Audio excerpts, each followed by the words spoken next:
Thank you all for joining us. Oh, we do have the slides back there. So thank you all for joining us. I imagine it's been a long day. There's a lot of things that have happened. I'm sure we're coming into the end of it. So I want to make this as interactive as possible and as conversational as possible, because I think this is a really critical topic we need to talk about around how do we build equity in Web3. Oftentimes it's something that we just kind of take for granted, right? That it'll just happen. We're all going to make it, right? But what are the systems that we're creating for actually making sure that we all do really make it? And so with that, I'm really excited to have a group of folks here who are really working on the front lines of this. So I'll hand it over to them and have them introduce themselves. So we'll start right over here with Chinedu. Hi, everyone. My name's Chinedu Enekwe. I'm the co-founder of African Digital Art. We are an ecosystem that is changing and revolutionizing the way that Black creators are funded through a crowdsourced design marketplace and a Web3 based NFT design competition. Hi everyone, I'm Deana Burke. I am wearing two hats here right now. One hat is that I work in marketing at the Celo Foundation, and my other hat is that I am co-founder of Boys Club, which is a community to onboard women to Web3. We do that in a variety of ways. We host events. We have a product studio, an incubator. We're spinning up an investment syndicate, and we are rolling out curriculum, and we have media and content as well. So it's a DAO, so there's lots of tentacles. We're building a world here, but yeah, that's basically me. My name is Robby Greenfield, CEO of Emerging Impact, and we build last mile payments infrastructure for emerging markets. So that's everything from USSD wallets to on and off ramps across sub-Saharan Africa, the US, and the United States with CUSD. And otherwise, we do a lot of work with humanitarian aid organizations in terms of leveraging our payment rails to facilitate humanitarian aid and also going into smallholder farmer financing as well. So to kick things off first, I think all of you actually have really incredible and important insights and experiences that you're coming from in the different spaces that you're working in. So I think the first thing is actually defining the problem, right? Like, what do we mean by equity, and what are we trying to build towards? And so the first thing I actually want to ask, maybe for you guys to provide some perspective on, is when you think of building equity in Web3, right? What are the key problems that you're seeing in the spaces that you're operating in that you're like, hey, we need to solve this? Any one of you? For me, it's simply when as we were designing our product, we are the largest Black digital creator collective in the world, over 7,000 creators, right? So we looked at where all people of color, Black people are, and said, to build a solution for them, we have to, have cash in and cash out solutions that work in different continents, works for different peoples of different levels of education. So we wanted to build inclusivity in from day one. So it was really, that informed a lot of our design choices. So Web3, when we were coming around to it, when you look at a lot of the players in it, and you talk to them about Africa, you talk to them about people with different levels of crypto nativity, it's not a concern, right?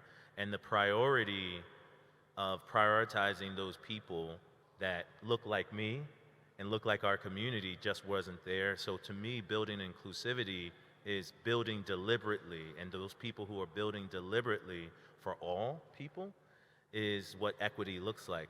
There are all people that are going to use everything, right? So why no one created an alphabet and then said that they did create an alphabet for their people, right? But so if you're creating a platform for people, who are your people, right? And that kind of defines, how you look at it. And if you look at it that your people don't include people that don't speak like you, that don't use your cash systems or rails, then you're not building for all people.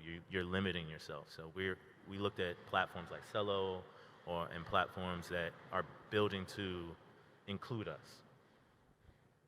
I think for me, I think there's that stat that goes around that's like less than 2% of VC funding goes to women. I'd like to see that change.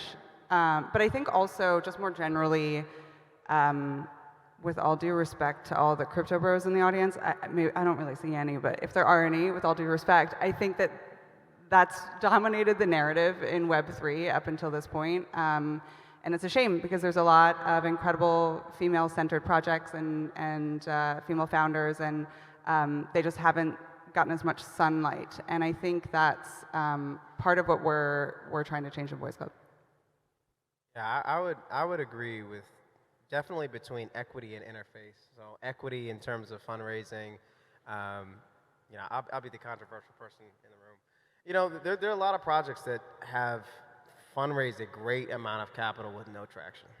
That is just a fact within the space, and it has a great preference toward people who are not people of color or people who are not women, and that's a continuous cycle toward where the now best projects are based off of that funding are doing well regionally as well, right? Because there is a geographic discrimination within that funding, right? And that's why you see a lot of African-based companies who may be registered in Delaware not receiving the same amount of money, or ones focused on black content creators, et cetera. So I think that's something that has to go away. And there's really no investment thesis that can prove that those investments are going to do better than the ones that do have traction, or from teams who are more diverse that are going to be able to spend, limited cash, more effectively. And then I say interfaces because additionally, DeFi is still very much obsessed with developing for iOS and developing for web and for Android a little bit. We're just starting to see, Android, operable, wallets. And this is crucial because, the vast majority of the people, and we're talking about billions of people, the vast majority of people on this planet do not have many of the interfaces or don't have the interconnection to maintain the interfaces that we're trying to provide them. And that's either via dApps or via wallets that aren't operable on interfaces or operating systems that are accessible. And so those two alone, close the door immediately, and you don't even get to protocols or tokens or any of the amazing things that you can do in terms of changing economic dynamics because the door is closed. And then beyond that, we can get into, how crypto economics might play a role in terms of, social or economic exclusion in terms of collateralized loans and then needing 80 to 150%, et cetera. But, even before that, I think it's equity and interfaces. Can I add something? So I think that's awesome. And I think one more thing to add is that, I'll speak for myself, it's not like diversity for diversity's sake. I think that how I'm sort of, from my vantage point, I'm seeing in this transition from Web 2 to Web 3, there's a lot of money that's moving around, there's a lot of power that's moving around, and there's a lot of decisions that are being made about designing for this future that we're all going to be living in, whether it's the metaverse or NFTs or crypto or Web3, whatever you want to call it, we're going to be there in 5 minutes. And right now, I see a lot of the same types of person making the decisions about what that future is going to look like. And I think that when I'm thinking about diversity, I'm really coming at it from that perspective more than anything else, which is I just want more people sitting around the table making those design decisions now, so that it's just more interesting for all of us for this future. So, another thing I want to add so with Web3, and I think to me it's so critical that people that look like everyone are at the table very early, because everything is so permanent in it, right? Everything moves fast, but once you put something on the blockchain, it's permanent. So if the people who are in those decision making of who gets resources, and then also what gets on the chain and how does that look, and informing the people who will do that, right? It becomes a scenario to me where it becomes very troublesome that, people will make mistakes that they can't take back, right? And if you don't have the people at the table that are actually out supporting their interests to make sure they make the right decisions up front, because a lot of the conversations around equity and wealth don't happen in the communities of that look like mine. So when they are making decisions to put their valuable assets on the blockchain, they are making an uninformed decision that is permanent, that can affect their livelihoods forever. And that has existed in Web 2. But eventually they could have, I'm going to buy my master's in 20 years, right? That's something that they could do. But an asset that continues to accrue in value and equity that they won't be ever able to afford, that won't happen, and there won't be any legal structure to make it happen. To me, I'm scared of that. I'm scared of that reality, so I'm fighting against it. That's why I'm doing what I'm doing. It has to happen so that people like us can actually have an equitable future. They say if you're not at the table, you're on the menu, which rings true. Yeah, actually jumping in on that, right? So I think the idea around decentralization was really kind of thinking about changing the power dynamics itself, right? Like if we think of normal Web 2, it is a centralized entity that holds power. But then ideally in a decentralized system, we should be looking at a shift in power. Now the question is, I mean, there's a lot of people here in the audience. Now, a lot of people I imagine are building different projects. So do you have ideas for them of how do you actually create a new system of power, right? How do you actually decentralize that? Because if not, and we've seen it happen already in a number of different ecosystems, right? Of that decentralization of power doesn't actually happen. It's the same folks who had power previously retain power in a new system. So curious to know how, like, for folks listening here, how do you actually change that system of power itself? Yeah, and I'll talk at the boring engineering level, because I see this a lot. I mean, at a protocol level, when it comes to developing your own tokens, it comes from, one, your token distribution strategy, and two, your rewards distribution models, right? Token distribution strategy, simply put, for people who are not familiar, who gets the tokens? Who gets the tokens at the beginning of the game? And if you have 100% of tokens and you're giving 40% to investors and 20% to the team, you failed immediately, just point blank. So anyone who's creating a white paper where that's your token distribution, you need to change it, because that's not decentralized, because you are creating, and I would imagine in a lot of these models, right, you're using those tokens as liquid governments, as liquid democracy. But if you have that type of distribution at the offset, then that means you have a plutocratic economy, right? And additionally, when it comes to like liquidity provisions, so there's a lot of projects, they will allocate a certain amount of tokens to liquidity pools so that they can create value pairing with other, tokens, right? And thus their token has value, right? So, Celo with USDC or whatever, right? Or Robby token with USDC or Robby token with CUSD. The issue with that is that it actually is inflationary. And also, it's really important to note that liquidity providers typically will leave your ecosystem, like 48% of liquidity providers will leave your ecosystem as soon as your liquidity rewards stop. So why is that important? Because now you're creating an inflationary, lopsided economy that really isn't focused on creating the level of decentralization that you would want to create. But then lastly, I think, the whole basis of like token-based voting, I think has to be taken a look at, because is that the only form of voting that exists, right? Like to your point, right? If you have a token like Maker, for example, Maker was at $3,000, $5,000 at one point. You're effectively saying that certain people will never be able to participate in governance on protocols that might very much dictate how they live or how they access finance, right? If we talk about protocols that are developed for smallholder farmers and them not being able to use governance tokens to be able to dictate the economic parameters that they exist within.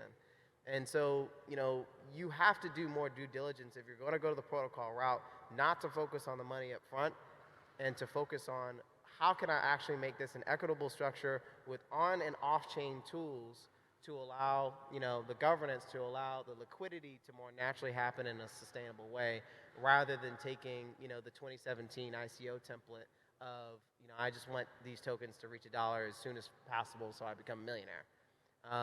And so, that's, at least for me, on the engineering side, is what I think is most important. It's usually not said,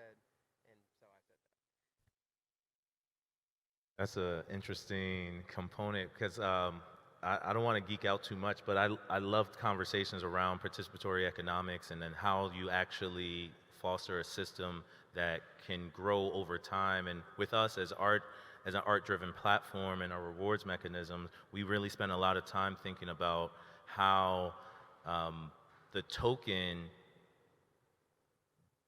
takes away from the intrinsic motivation of creation of the creators, and then skews back to the normative system that we are trying to get away from. So we're very keen on building attributes of how you earn and how do you retain, and how do those people who are the actors that actually create the work, the creators are rewarded for what they do in a way that so basically, that is one of the greatest challenges, especially when you add other factors in. So for us, with the artistic and intrinsic motivation around creation, we wanted to make sure that if we created a really good platform and ecosystem, that we didn't replicate another system, and that system can pervert what creation is by itself. And to do that, like what we were informed by, you know, this to me, and this I would have to say, I have to give this attribute to Beatrice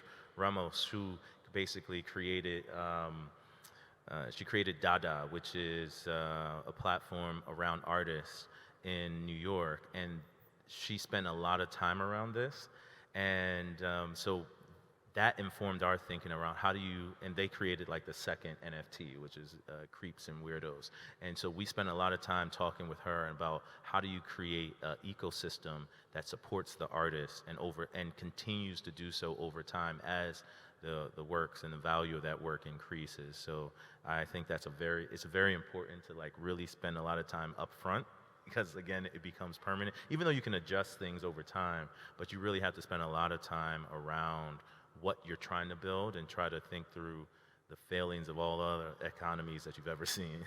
So it's difficult, but.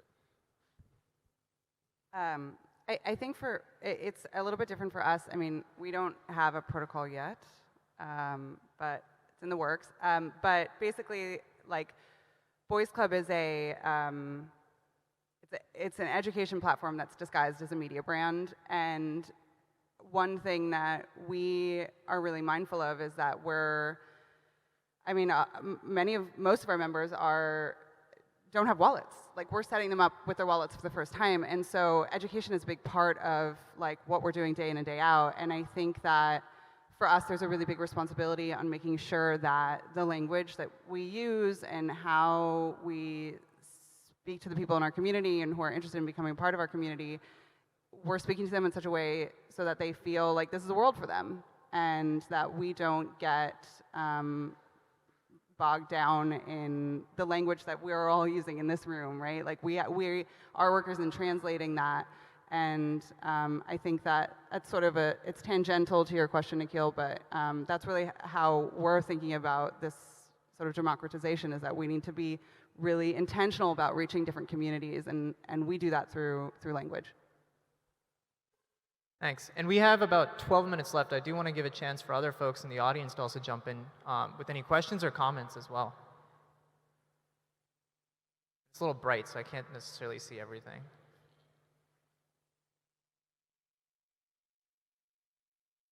So while we wait for the audience, I want to double down on this language component, right? Because like for us at ADA, what the most frequent comment that we get on our blog is, "This is dope," right? Like from all the art. Like no one's talking about a wallet, no one's talking about crypto and coins. No one's talking about that. People like it, right? And giving people what they like. There's a conversation that we had with one of our community members named Tuma Basa. He's the head of YouTube's like Black culture kind of thing. And he said to us, what unlocked hip hop was streaming, right? There's so many decision makers in the music entertainment industry that really tried to manufacture the image of what people were doing every day in urban communities and translate that into a marketing package that they would then sell, that limited the actual ceiling of what was the consumption of what people liked, right? So similarly, when you look at the art market for us, the same thing happens when you see so many. You might see somebody like Basquiat being, you know, he's like 80% of the black art market. And then you have some of these artists that are doing great work and selling for $20,000 to $50,000 or maybe $2 million with a Sotheby's auction. But it's the same situation, right? But ultimately, when people get their eyes on what they want, they just want it. You have to give it to them. They have to be able to see it.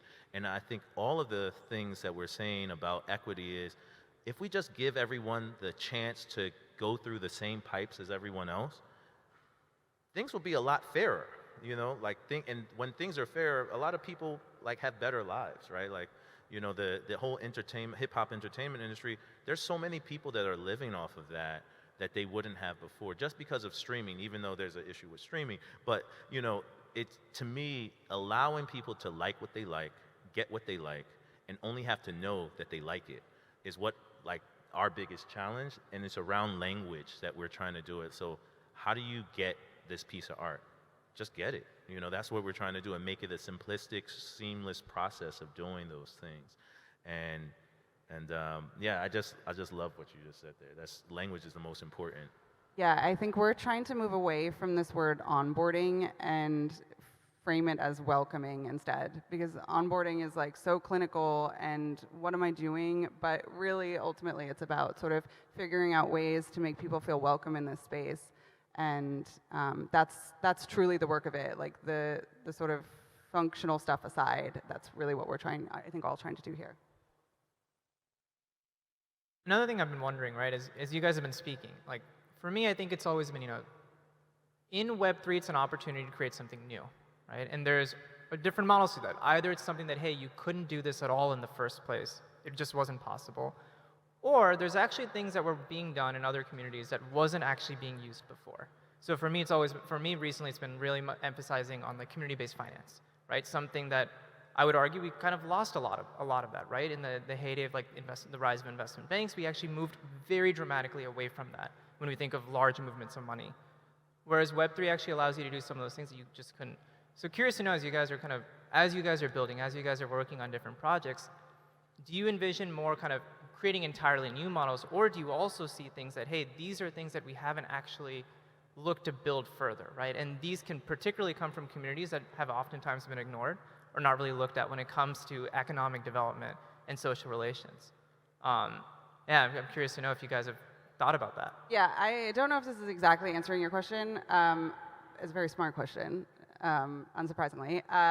But I think that one thing that comes up for us a lot is we're, like, the genesis insight for Boys Club was this idea that for a lot of people, for a lot of women, a certain type of woman, like, learning, they're not going to go down the crypto rabbit hole, the Web3 rabbit hole, like, and it's not going to be this, they're not going to enjoy doing it as a solitary experience where they're on their laptop learning by themselves. Like, the real sort of insight was, like, there's folks that want to learn in community, and so the Boys Club is facilitating that through events and other things. But I think one thing, like, the behavior that we're looking at and that we're looking for is really just, it's still human connection. And I think that, like, we're just trying to map to that as much as we can. And so I don't know that, like, there's anything revolutionary in it, but, like, I think we're just seeing Web3 as a way to sort of facilitate this more profound human connection between people. And I think, like, that's ultimately, like, what we're trying to do. Yeah, I mean, I think in what we see, you know, so Emerging Impact, we started, you know, only on distributing digital humanitarian aid. And so the reason I bring that up is because some of the things are recreating things that weren't already accessible in the first place, right? So, you know, the ability to receive money in a reusable way and not use, like, a paper voucher, for example. I think that upon those building blocks, in really extreme circumstances where you enable something that wasn't already accessible but is normal to a lot of other people, particularly in the West, you then come across how you can extend that opportunity into things that were never before seen. So, you know, for example, if you can accept payments, you know, low-cost payments via USSD on a feature phone, it was like, okay, then you can access yield accounts, right, which you could never access in a lot of cases, you'd never access savings at all, right? Or you're accessing savings that is much, much, much lower than, stablecoin like yield percentage. And then if you can access, savings, then you can access financing, and then you have to stop. And it's like, okay, well, what type of financing do we want to enable people to access? And that's where I think some of the things you might not want to recreate in the same way. You might want to create more, risk mitigating factors in order for somebody to avoid default completely. Or you might want to take, ideas from other protocols like self-paying loans so that even if someone defaults, they never actually default because the loan will be paid off eventually, right? And I think that's where the new and the pre-existing have to be developed in a way that actually serves, those who, have the most need in mind, rather than, what we've seen a lot of, which is more on the gambling side, for people who have a lot of income and just want to generate a whole bunch of yield or want to, algorithmically trade and borrow and things like that. So I think, but the issue, and I think you brought this up earlier, is that narrative is so dominant that what could be new and incredibly economically transformative, but yet simple, is overlooked. Yeah, and for us, I think that we're not really, like, in all the initiatives that we have on our that we're building, none of it doesn't exist already in the Web 2 or just in real life experience. Like, we're building a DAO to fund creative projects. Commas exist, like in Kenya, people get together, pull their money together. There's different forms all around the global south. They call it different names. A lot of that money doesn't go into creative projects, right? Because it's very kind of untransparent around how creative projects can be valued. So I think, like, looking at, like what you said, like, if we recreated what already exists offline and wanted to recreate it online, would you want the art market as it currently is recreated online, as intransparent as it is and how crazy it is? No, I don't want that. I don't want it to even exist as it is. Right? So to try to change that is to say, how do I get those, get the transparency and actually get the community involved early in identifying their own creative talent, support them with the resources that they have, create a transparent wallet so they can see when those funds are dispersed, and they actually vote on the disbursement of those funds into those emerging creators. And oh yeah, let's identify projects or antiquities that we want to return back to ourselves and bring that and turn them into virtual projects. So for us, we thought about it that way. And because we've been around since 2009, we had the ability to look at what was even being created in Web3 as it is.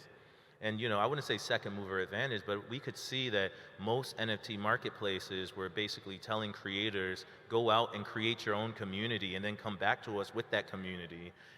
Thank you for doing that hard work. And then try to sell your product. We had the opportunity to say, that doesn't make sense. Why don't we do community as a service? So that's how we think about what we're doing. We're thinking community is the service that we do as a platform for our creators, and we think about them first, and we're trying to recreate what would be the better world that we thought should exist. So I think that is really like the opportunity that Web3 provides. It's like that dream that you had, that you were talking about at late night in college or something, that you wanted to exist, that you didn't think exists, let's try it. Let's try to make that happen. And I think that's what we're trying to do.